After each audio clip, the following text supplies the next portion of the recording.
You ain't going in there with the same attitude like, oh, you think this gonna be fun and games. No, you got to start looking at things, start figuring a way up out of this, and that's your main thing, is trying to figure a way out and stay mentally focused.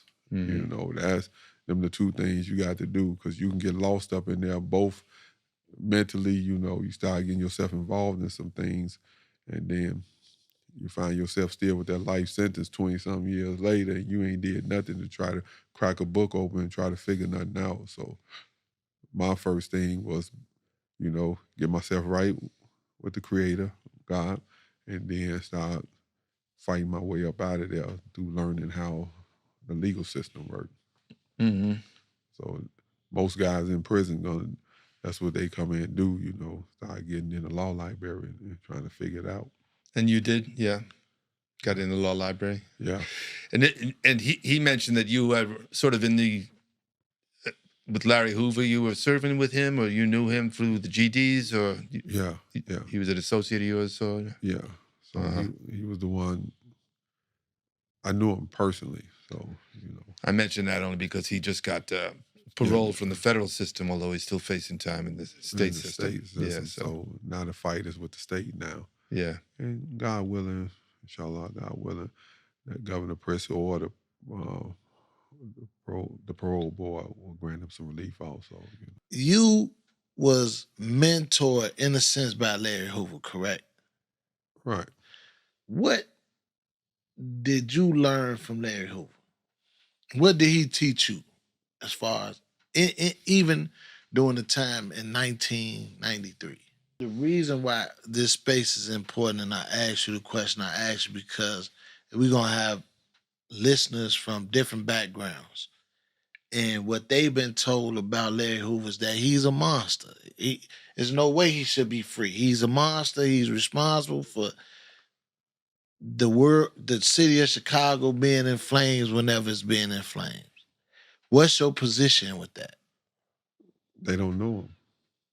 They don't know Larry Hoover. They just going off of everything everybody else going, something on social media or something somebody else did, and they want to equate that to him. But him as a person, they don't know him. Because when I just said I went to the DeVry, that I went to school, that was only because of him. He the one pushed the education in. He always going to tell you go to school. He always going to tell you to do things with your life and stay on the educational path. He loved to hear that. When he hear that thing, he help push you on that. So, no, it ain't nothing about go do this, go sell that, go out there and kill that. None of that. I think in my mind when I was first getting to meet him, I thought there was gonna be some type of old sit down, all this old gangster talk, and I'm looking like it ain't no gangster talk in him. Do you remember your first conversation? Yeah, that was one of the first conversations we had. He was just asking, what you doing with your life? Where you going?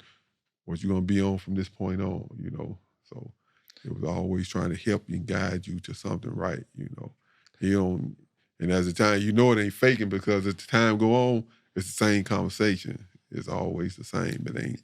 You keep coming back to it and asking you, what's up with it? What's up? Right, what you doing? Now, wasn't he already in jail at this time? So you would talk to him, you would visit him in jail or something like that? I see. Yeah.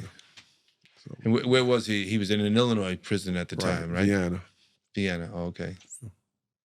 When you know what resonate with what you're saying, and this is a hot topic because of right now, what's going on, but what resonate with what you're saying is we had Billy Moore on the episode, and he said the exact same thing, right? He said the same thing, and so many other people that I personally talked to. I didn't come from that tribe or organization, but I've never heard someone say a different statement of his character, meaning nonviolence. Look, we not enemies. Let's start studying. Let's get into some kind of workforce development.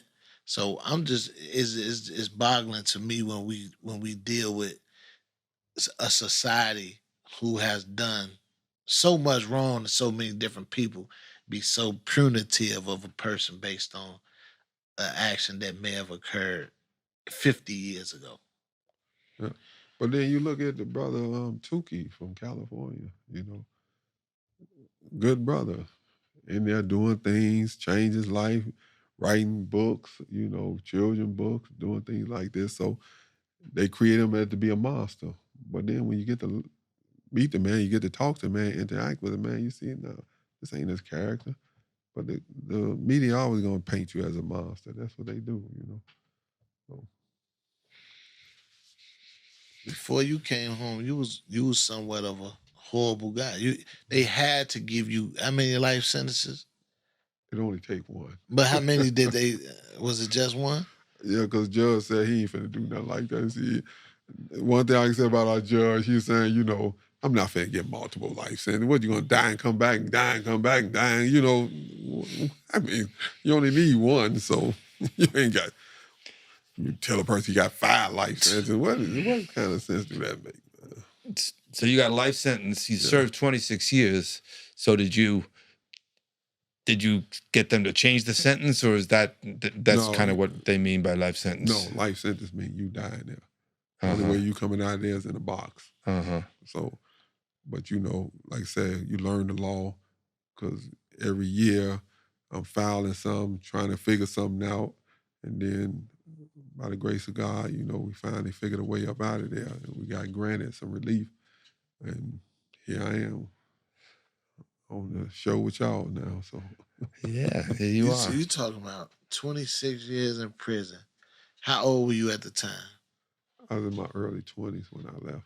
So you talking about early 20s, being sentenced to life in prison, with the only way you come out of here is in a box. And you had killed somebody, right? You had to kill somebody for that. That was just drugs. It's a drug charge. So a person can be sentenced. So you telling me a person can be sentenced to basically death in prison because of a nonviolent offense? Nonviolent drug offense, because it's crack cocaine. Right. So they sentencing crack 100 times toward the powder. So if you got 1 gram of crack, you actually got 100 grams of powder. Yeah. So that was because powder cocaine was popular among white people, but crack was popular among black people. So the sentences were a lot tougher on crack. Yeah, the disparity between the two was very harsh and inhumane. And that's where a lot of, when they were sweeping up various organizations out there, they were locking up people, it was always, when you had crack, you was through.